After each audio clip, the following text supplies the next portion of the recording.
Esther, ஊராட்சி ஒன்றிய நடுநிலைப் பள்ளியில் 4ஆம் வகுப்பு படிக்கிறேன். என் பேர் கவினா, ஊராட்சி ஒன்றிய நடுநிலைப் பள்ளியில் 4ஆம் வகுப்பு படிக்கிறேன். என் பெயர் கபில், ஊராட்சி ஒன்றிய நடுநிலைப் பள்ளியில் 4ஆம் வகுப்பு படிக்கிறேன்.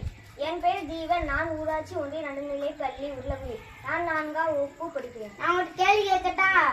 நமது நாடு இந்தியா, நமது மாநிலம் தமிழ்நாடு, நமது மாவட்டம் தூத்துக்குடி, நமது வட்டம் எட்டியாபுரம், நமது ஊர் உருளைக்குடி, நமது பள்ளியின் பெயர் ஊராட்சி ஒன்றிய நடுநிலைப் பள்ளி, நமது மாநிலம் தமிழ்நாடு. தமிழ்நாடு இந்தியாவின் தென்பகுதியில் அமைந்துள்ள 14வது மிகப்பெரிய மாநிலம் ஆகும்.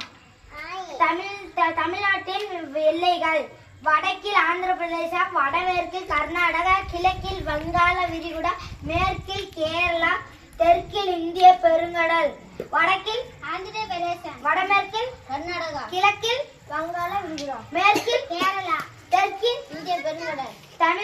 தமிழ்நாட்டின் ஏற்பிற்கு 4 பிரிவுகளாக பிரிக்கப்பட்டுள்ளன: மலைகள், பீடபூமிகள், சமவெளிகள், கடற்கரை. மலைகள் என்பது பூமியின் மேற்பரப்பில் ஒன்றும் குன்றுகளை பெரியதாகவும் உயர்ந்தும் காணப்படுகிறது. நிலப்பரப்பு மலைகள்: கிழக்கு தொடர்ச்சி மலைகளும் மேற்கு தொடர்ச்சி மலைகளும் அமைந்த ஒரே மாநிலம் தமிழ்நாடு. கிழக்கு தொடர்ச்சி மலைகளும் மேற்கு தொடர்ச்சி மலைகளும் சந்திக்கும் இடம் நீலகிரி.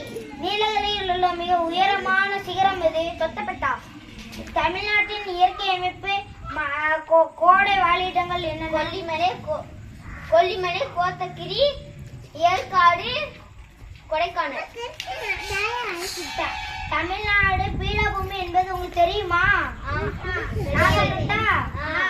பீடபூமி என்பது கடல் மட்டத்திலிருந்து சற்று உயர்ந்த தட்டையான நிலப்பரப்பு பீடபூமி. பீடபூமி தமிழ்நாட்டில் பீடபூமிகள் எங்கெங்க உள்ளது? மதுரை, பீடபூமிகள், கோயம்புத்தூர் பீடபூமி, காரமடல் பீடபூமிகள். சமவெளி என்பது உங்களுக்கு தெரியுமா? நான் சொல்லட்டா? சமவெளி என்பது கடல் மட்டத்திலிருந்து சற்று உயர்ந்த சமமான நிலப்பரப்பு சமவெளி. சமவெளி ஆற்று சமவெளிகள், கடற்கரை சமவெளிகள். என்னென்ன? வடக்காட்டு சமவெளிகள் பாலாறு, செய்யாறு, தென்பெண்ணை, வெள்ளாறு. தெற்கு ஆற்று சமவெளிகள் வைகை, தாமிரபரணி. மத்திய பிரதேச ஆறு எது? காவிரி ஆறு. கடல் மட்டத்திலிருந்து கடலோரம் அமைந்த நிலப்பரப்பு கடற்கரை. இந்தியாவின் மிக நீளமான கடற்கரை எது? 2வது. தமிழ்நாட்டின் இயற்கை அமைப்பு பிரிவுகளாக அமைக்கப்பட்ட மாநிலங்கள் கடற்கரை எது? ராமேஸ்வரம், மெரினா கடற்கரை, கன்னியாகுமரி.